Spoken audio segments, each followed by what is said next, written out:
बंधु माने आजिरो एही कार्यक्रम को आपण मानक स्वागत। आजिरो एही कार्यक्रमटी कर्कट राशि व्यक्ति विशेष मानक पई बहुत गुरुत्वपूर्ण अटे। कारण आजिरो एही वीडियो रे आमे माने कर्कट राशि मासिक राशिफल उपरे आलोचना करिबा। कर्कट राशि व्यक्ति विशेष मानक पई जून 2025 किपरि रहिबो से विषय रे विस्तार भाबरे जानिबा। कर्कट राशि व्यक्ति विशेष मानकर स्वास्थ्य, शिक्षा, प्रेम जीवन, वैवाहिक जीवन, भाग्य, क्यारियर एवं व्यापार वाणिज्यर स्थिति किपरि रहिबो जून 2025 रे से विषय रे विस्तार भाबरे आलोचना करिबा। नवग्रहंकर स्थिति मध्य देखिबा। नवग्रह केउ प्रकारर फल प्रदान करिबारे सक्षम हेबे। एहा सहित अशुभत्व प्रदान करुथिबा ग्रह मानक पई किछि विशेष प्रतिकार मध्य जानिबा। सेथिपाई आपणकर जदि कर्कट राशि होई थाए तो वीडियोटी को शेष पर्यंत निश्चय देखंतु एवं वीडियोटी को गोटे लाइक करी चैनल को सब्सक्राइब करि दियंतु। कमेंट बॉक्स रे भक्ति एवं श्रद्धार सहित जय श्री जगन्नाथ निश्चय लिखंतु। तो बंधु माने आसंतु आरंभ करिबा आजिरो एही कार्यक्रम को जहां आपणकर जन्म राशि तथा चंद्र राशि उपरे आधारित अटे। तेबे राशि चक्रर 12 गोटी राशि मध्यरु चतुर्थ राशि हेउची कर्कट राशि एवं कर्कट राशि राशाधिपति हेउचंती चंद्रमा जे प्रति 2 दिन रे थरे निजर राशि परिवर्तन करिथांती। तेबे बंधु माने जून मास आरंभ रे आपणक कुंडलीर प्रथम भावरे विराजमान रहिबे मंगल, द्वितीय भावरे केतु, अष्टम भावरे राहु, नवम भावरे शनि, दशम भावरे शुक्र, एकादश भावरे बुध एवं सूर्य एवं आपणकर द्वादश भावरे विराजमान रहिबे देवगुरु बृहस्पति। तेबे सर्वप्रथमे आसंतु जानि नेबा आपणकर स्वास्थ्य किपरि रहिबो जून 2025 रे। तेबे कुंडलीर प्रथम भावटी होइथाय आपणक स्वास्थ्यर भाव, इम्युनिटी सिस्टमर भाव एवं आपणकर प्रथम भावर अधिपति हेउचंती चंद्रमा। चंद्रमा प्रति 2 दिन रे निजर राशि परिवर्तन करिथांती। तेबे आपणक प्रथम भावरे विराजमान अछंती मंगल, बृहस्पति मध्य आपणकर द्वादश भावरे अछंती एवं सूर्य मध्य आपणकर 15 जून को द्वादश भाव को चली आसीबे। तेबे बंधु माने आपणको दुईटी जिनिसर विशेष ध्यान रखिबार अछि। कारण प्रथमे तो गुरु आपणको कुंडली रे पापकर्त्री होई रहिछंती।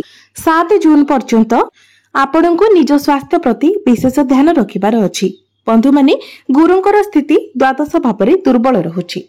गुरु हेउछंती आपणकर चर्बीर कारक ग्रह। तेबे विशेष करी आपणको 2-3टी जिनिस प्रति विशेष ध्यान देबार अछि। बीपी, डायबिटीज, निजर खाइबा पीबा प्रति आपणको संपूर्ण ध्यान रखिबार अछि। लिवर, गैस्ट्रिक, एसिडिटी ए सब जिनिस प्रति विशेष ध्यान रखिबार अछि। कारण गुरु आपणकर द्वादश भावरे अछंती। तेबे केवल जून मास ही नुहे आपणको पूरा 1 वर्ष पर्यंत ए सब कथार ध्यान रखिबार अछि। कारण गुरु 1 वर्ष पर्यंत आपणक द्वादश भावरे ही रहिबे। गुरु जेहेतु आपणकर द्वादश भावरे दुर्बल स्थिति रे अछंती तेनु विशेष करी आपणकर गैस्ट्रिक, एसिडिटी एभली समस्या अधिक देखा देबो। एबे आसंतु जानिबा आपणकर शिक्षा क्षेत्र किपरि रहिबो जून 2025 रे। तो बंधु माने कुंडलीर पंचम भावटी होइथाय आपणक शिक्षार भाव। आपणक पंचम भावर अधिपति हेउछंती मंगल। मंगल आपणकर प्रथम भावरे विराजमान अछंती एवं 7 जून को मंगल आपणकर द्वितीय भाव को चलन करिवे एवं मंगल द्वितीय भावरे रही चतुर्थ दृष्टि रे पंचम भाव को देखिबे। बुधंकर दृष्टि मध्य पंचम भाव उपरे रहुछि एवं 15 जून पर्यंत सूर्यंकर दृष्टि मध्य पंचम भाव उपरे। तो आपणकर जदि कोनोसी गवर्नमेंट एग्जाम अछि 15 जून मध्यरे तो निश्चित ताहा आपणक पई बहुत भलो रहिबो। कारण सूर्य एवं बुधंकर दृष्टि पंचम भाव उपरे रहुछि। मंगलंकर दृष्टि मध्य निज गृह उपरे पड़िबो। अर्थात पाठ पढ़ा आपणकर जून मासरे बहुत भलो रहिबो एवं 7 जून परे आपणकर जहा भी एग्जाम रहुछि एग्जाम मध्य आपणक पई बहुत भलो रहिबो। एवं आपण जदि किछि एडमिशन नेबा पई चाहुचंती, किछि फॉर्म फिल अप करबा पई चाहुचंती तो सेति पई मध्य 7 जून परे आपणक पई समय बहुत भलो रहिबो। आपणक मध्यरे एकाग्रता बढ़िबो। कारण आपणक पंचम भावर अधिपति मंगलंकर स्थिति बहुत भलो रहुछि। एबे आसंतु जानिबा आपणकर प्रेम जीवन किपरि रहिबो जून 2025 रे। तो बंधु माने कुंडलीर पंचम भावटी आपणक शिक्षार भाव हेबा सहित पंचम भावटी मध्य होइताए आपणक प्रेम जीवनर भाव। तो आपणक पंचम भावर अधिपति हेउचंती मंगल। मंगल आपणकर प्रथम भावरे विराजमान अछंती एवं 7 जून को मंगल द्वितीय भाव को गोचर करिवे। बंधु माने 7 जून परे आपणकर प्रेम जीवन बहुत भल रहिबो, किंतु आपणको आपणक बाणी उपरे संयमता रखिबार अछि, निज भितरे धैर्य रखिबार अछि। यह व्यतीत आपण निज भितरे रिउडनेस किबा स्ट्रेट फॉरवर्ड कथावार्ता करबा मध्य छाड़ी दियंतु। आपणक पार्टनर को कष्ट हैला भली एमिति किछि कथा कहंतु नाही, कारण मंगल जेतेबेले आपणक द्वितीय भाव को आसीबे तो आपणकर बाणी रे टिके कठोरता आसीबो एवं आपणक मध्यरे क्रोध मध्य टिके अधिक देखा देबो एवं एहार खराब प्रभाव आपणकर प्रेम जीवन उपरे पड़िबो। किंतु आपण जदि एसबु को कंट्रोल करि नेउछंती तो आपणकर प्रेम जीवन जून मासरे बहुत भल रहिबो। एबे आसंतु जानिबा आपणकर वैवाहिक जीवन किपरि रहिबो जून 2025 रे। तो बंधु माने कुंडलीर सप्तम भावटी होइथाय आपणक वैवाहिक जीवनर भाव, आपणक जीवन साथीर भाव। आपणक सप्तम भावर अधिपति हेउचंती शनि एवं शनि आपणकर नवम भावरे विराजमान अछंती। तेबे आपणकर जो शनि अढ़ई चलीथिला आपणकर शनि अढ़ई समाप्त होई सारिछि। शनि पूर्वरु आपणकर अष्टम भावरे थिले, तो पूर्वरु जदि आपणकर वैवाहिक जीवन रे कोनोसी प्रकारर भी समस्या थिला किंबा आपणक जीवन साथींकर स्वास्थ्य रे कोनोसी प्रकारर समस्या रहिथिला तो वर्तमान से दुईटी जाक समस्या धीरे धीरे समाप्त होइजिबो। आपणक जीवन साथींकर स्वास्थ्य रे उन्नति आसीबो, आपणकर वैवाहिक जीवन मध्य सुखमय हेबो। एहा सहित आपणक जीवन साथींकर क्यारियर रे मध्य ग्रोथ हेबो, तांकर भाग्य रे मध्य उन्नति आसीबो। एबे आसंतु जानिबा सबठारो महत्वपूर्ण विषय वस्तु आपणकर भाग्य, क्यारियर एवं व्यापार वाणिज्यर स्थिति किपरि रहिबो जून 2025 रे। तो बंधु माने कुंडलीर नवम भावटी होइथाय आपणक भाग्यर भाव। आपणक नवम भाव अर्थात भाग्य भावर अधिपति हेउचंती देवगुरु बृहस्पति। तो गुरु आपणकर द्वादश भावरे विराजमान अछंती एवं आपणकर नवम भावरे विराजमान अछंती शनि। तेबे आपण जहाबे किछि करिबाकू चाहुछंती, जहाबे किछि डिसिजन नेबा पई चाहुछंती, ता पूर्वरो आपण केबे भी तरबरिया होंतु नाही, कारण प्रथमे तो शनि आपणकर नवम भावरे विराजमान अछंती। बंधु माने कर्कट राशि एवं कर्कट लग्न पई शनि अकारक मान जायथांती। तेणु शनि जेहेतु आपणकर नवम भावरे विराजमान अछंती, तेणु शनि आपणकर प्रत्येक कार्य रे विलंब कराइबे। आपणकर भाग्य टिके स्लो रहिबो। प्रथमे तो शनि को कारणरु, द्वितीय रे आपणकर नवम भावर अधिपति द्वादश भावरे विराजमान होछंती। द्वादश भावटी मध्य कुंडली रे भलो बोली माना जाय न थाए, कारण द्वादश भावटी त्रिक भाव होइथाए। तो जेहेतु आपणकर भाग्यर साथ आपणको एतेटा मिलिबो नाही, तेणु आपण जेउठारे बे किछि इन्वेस्ट करूछंती किंबा ट्रेडिंग करूछंती तो बहुत भाबे चिंती से सब कार्य करंतु, नचेत आपण लॉस रो शिकार होई पारंती।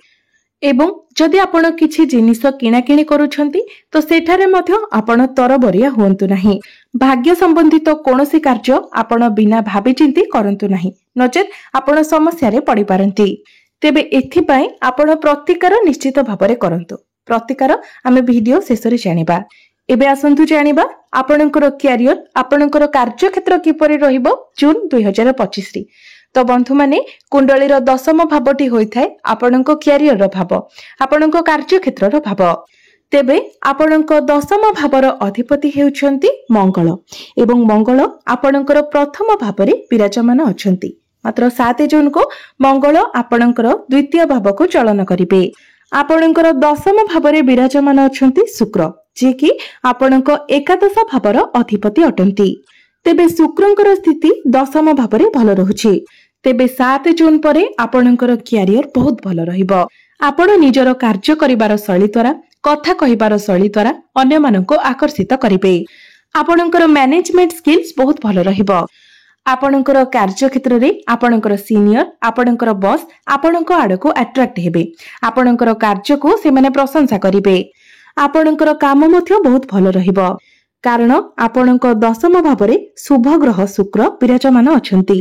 द्वितीय रे मंगल मध्य द्वितीय भाव को चलन करिवे।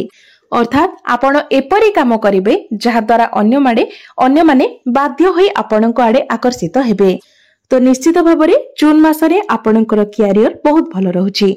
आपणकर क्यारियर रे ग्रोथ हेबो, आपणकर उन्नति हेबो। एहा सहित एमएमसी कंपनी रो आपणको जॉब ऑफर मथ आसी पारे। तेबे आपणको किछि कथार विशेष ध्यान रखिबार अछि।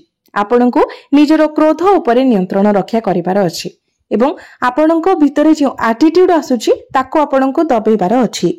अन्य माननको जे डोमिनेट करिबा पई चाहुचंती से सब अभ्यास मते छाडिबार अछि। तेबे कैरियर आपणकर जून मासरे बहुत भल रहुछि। जदि आपणकर किछि टार्गेट बेस काम रहिछि तो टार्गेट को आपण अचीव करि नेबे। एबे आसंतु जानिबा आपणकर बिजनेस किपरि रहिबो जून 2025 रे। तेबे बिजनेस कथा कहिले जून मासटी आपणकर बिजनेस पई बहुत भल रहिबो। आपणकर बिजनेस रे किछि नुवा क्लाइंट जोडी होई पारंती। आपणकर बिजनेस रे नुवा किछि परिवर्तन होई पारे।